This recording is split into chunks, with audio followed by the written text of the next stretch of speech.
तो फिल्म की शुरुआत होती है तीन दोस्तों को दिखाते हुए। ये लोग केबल कार के जरिए पहाड़ की ऊंचाई तक जा रहे थे ताकि आइस स्केटिंग का मजा ले सकें। लेकिन तभी रास्ते में ही इनकी केबल कार रुक जाती है। ये तीनों तो पैनिक होते ही हैं। इसी केबल कार की दूसरी कार में बैठे हुए लोग और भी ज्यादा पैनिक हो जाते हैं। डेविड अपने दोस्तों को डराने के लिए खुद हिलने लग जाता है और जूलिया ज्यादा घबरा जाती है। हैरी जूलिया के साथ बातें करते हुए उसे रिलैक्स करता है और कुछ ही देर में ये केबल कार दोबारा चल पड़ती है। फाइनली ये लोग पहाड़ की चोटी पर पहुंच जाते हैं और फिर खेलना शुरू कर देते हैं। बहुत ज्यादा खेलने के बाद फाइनली ये पहाड़ से नीचे आ गए थे। नीचे आकर ये लोग खाना वगैरह खाते हैं और डेविड को लगता है कि अभी भी इन्होंने फुल एंजॉय नहीं किया। इसीलिए वो सबको मना लेता है कि ये लोग रात में भी दोबारा पहाड़ी के ऊपर जाएंगे, केबल कार के जरिए और खुद से स्केट करते हुए नीचे आएंगे। ये लोग जैसे ही टिकट काउंटर पर जाते हैं तो इन्हें पता चलता है कि रिसोर्ट बंद होने का टाइम हो चुका है। लेकिन इन्हें तो जैसे जिद हो गई थी कि आज ही इन्हें केबल कार के जरिए पहाड़ के ऊपर जाना है। ये लोग उस गार्ड से रिक्वेस्ट करना शुरू कर देते हैं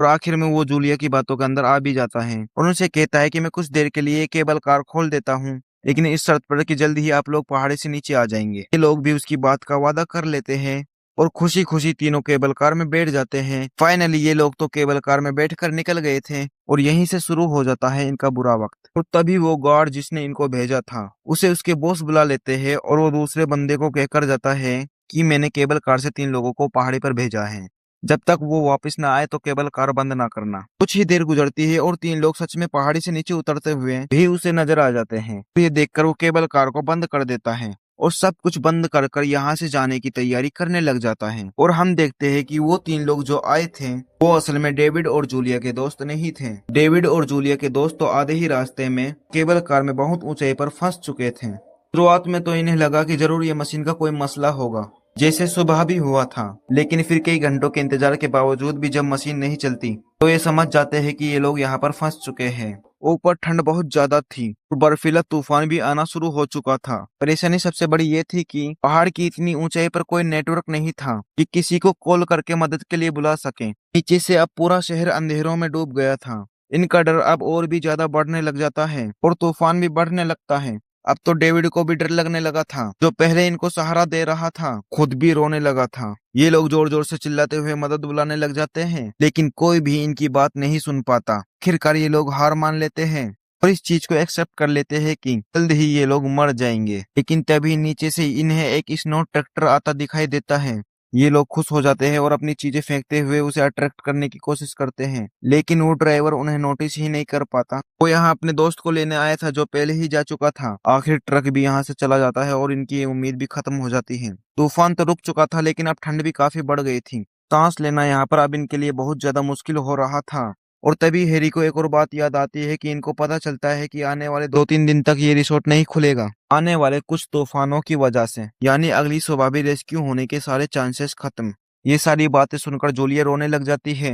हैरी उसे सहारा देता है ये कहते हुए कि मैं अपने दोस्तों को यानी कि तुम दोनों को बचाने के लिए कोई ना कोई रास्ता निकाल ही लूंगा। इसी दौरान जूलिया का एक गिलास भी बर्फ के अंदर गिर जाता है। अब यहाँ पर सर्वाइव करना और भी ज्यादा मुश्किल हो सकता था। जूलिया की ये हालत देखते हुए हैरी को जोश चढ़ गया अपने दोस्तों को बचाने का और उसने एक बहुत ही खतरनाक फैसला लिया। उसने फैसला लिया कि वो ऊपर से सीधा नीचे जंप करेगा और फिर मदद बुलाकर लाएगा। सब उसे रोकते भी रहे लेकिन हैरी ने किसी की ना सुनी और जंप कर दी और नीचे गिरते ही उसकी दोनों टांगें टूट गई और उसे इतना तेज दर्द हुआ कि वो हिल भी नहीं पाया। अब उनके लिए और भी ज्यादा मुश्किल आ गई थी कि हैरी बहुत ज्यादा दर्द में था और ये लोग उसके लिए कुछ कर भी नहीं सकते थे। डेविड देखता है कि दो केबल कार्स के पीछे एक टावर है जिसके ऊपर सीढ़ियां लगी हुई है, उसके जरिए नीचे जाया जा सकता है। लेकिन वहां तक का सफर तय करना भी बहुत ज्यादा मुश्किल था। पर जूलिया डेविड को हिम्मत देती है और वो कार्स के पिछले हिस्से पर चढ़ जाता है और जैसे ही वो एक कदम आगे बढ़ता है लटकते हुए ही तो उसके ग्लव्स कट जाते हैं।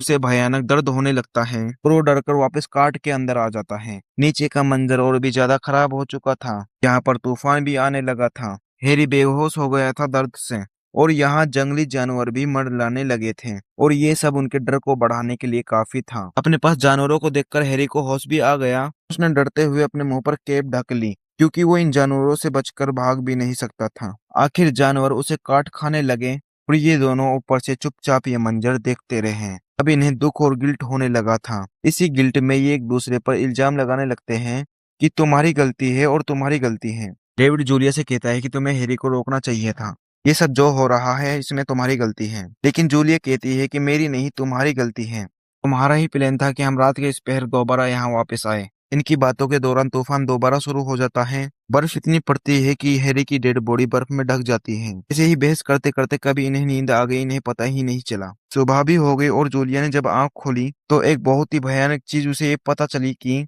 उसका हाथ रेलिंग से चिपक गया था और अब वो जितनी भी कोशिश कर रही थी उसका हाथ नहीं उतर रहा था। वो जानती थी कि अगर उसने थोड़ा सा भी जोर लगाया तो उसका हाथ जख्मी हो सकता है। बहुत ही आहिस्ता आहिस्ता अपना हाथ उतारने की कोशिश करती है और स्किन की पहली लेयर उसकी सारी छिलकर उसी रेलिंग पर रह जाती है और जूलिया का हाथ बुरी तरह जख्मी हो जाता है। उसकी हल्की हल्की चीखों को सुनते हुए डेविड की आंख खुल जाती है और वो जब उसका हाथ दिखता है तो उसे भी बहुत ज्यादा दुख होता है। पूरी रात की ठंड के बाद अब जो धूप निकली थी इनसे उनकी सर्दी तो थोड़ी कम हुई थी, लेकिन अब ये धूप भी उन्हें दर्द दे रही थी। ठंड की वजह से जो इनकी स्किन पर जख्म आ गए थे, धूप उन्हें जला रही थी। इसी टाइम पर डेविड कहता है कि मुझे उम्मीद है कि जरूर रिसोर्ट के लोग हमें ढूंढते हुए यहाँ पर आ जाएंगे और हमें रेस्क्यू कर लिया जाएगा। लेकिन फिर घंटों गुजर जाते हैं और कोई नहीं आता। ये लोग एक लंबे टाइम से वॉशरूम भी नहीं गए थे। मजबूरन इनके कपड़े गीले हो जाते हैं और ये दोनों कुछ नहीं कर पाते। कपड़े गीले होने की वजह से ठंड और ज्यादा लगने लगी थी। डेविड ने फैसला किया कि अब कोई रास्ता नहीं है। अपने आप को बचाने के लिए वो अब हर हाल में टावर तक रेंगते हुए अब वो पहुंचेगा ही। सारी हिम्मत जमा करके अब वो दोबारा से खड़ा हो जाता है और कार्ड की पिछली तरफ से अब वो केबल पकड़ लेता है। थोड़ा ही दूर जाता है तो अब गिलफ्स फटने के साथ साथ उसका पूरा हाथ भी जख्मी हो जाता है। दर्द बढ़ने लग जाता है। ये रास्ता बिल्कुल भी आसान नहीं था। चलते चलते पीछे से जूलिया की कार्ड को एक जोरदार झटका लगा। पता चला कि एक स्क्रू ढीला हो गया था और किसी भी वक्त वो वाली कार्ड गिर सकती थी। अब डेविड पीछे भी नहीं जा सकता था कि जूलिया की जान खतरे में पड़ जाती। बहुत देर कोशिशों के बाद वो मुश्किल से पहली कार्ड तक पहुंच जाता है, जिसके बाद भी एक कार्ड के बाद वो टावर पर था जिसके जरिए उसे नीचे उतरना था। इस टाइम पर उसके पूरे के पूरे ग्लव्स खून से भर चुके थे। हम देखते हैं कि नीचे बहुत सारे जंगली जानवर भी आ गए थे। तब डेविड जूलिया से कहता है कि नीचे चीजें फेंको ताकि जानवर यहाँ से भाग सके और मैं नीचे उतर पाऊं। लेकिन जूलिया उतनी ताकत से अपनी चीजें नीचे नहीं फेंक पाती और वो जानवर भी वहां से नहीं जा पाते। काफी कोशिशों के बाद और दर्द सहने के बाद डेविड फाइनली उस टावर तक पहुंच ही गया था। टावर से वो नीचे उतरा तो अब उसे लगा कि उसने एक बहुत बड़ा मिशन पूरा कर लिया है तो जल्द ही वो अपने साथ साथ जूलिया की भी जान बचा लेगा। लेकिन ये सब तो उसकी सोच ही रही। उसके नीचे उतरते ही बहुत सारे जंगली जानवर उसके पीछे आ गए। अपनी जान बचाने के लिए वो आगे आगे भागने लगा, लेकिन जानवर फिर भी उसके पीछे थे। शाम से रात हो गई। डेविड का कुछ पता नहीं चला वो कहाँ था, कैसा था, जिंदा भी था या नहीं, कुछ नहीं दिखाया गया और जूलिया दोबारा से सो गई। अगली सुबह जब जूलिया की आंख खुली तो उसने देखा कि अभी भी डेविड नहीं आया था। तो देर भी हो गई थी, खाए पिए उसे 2 दिन भी हो गए थे। अब अगर वो यहाँ रुकती तो मर जाती।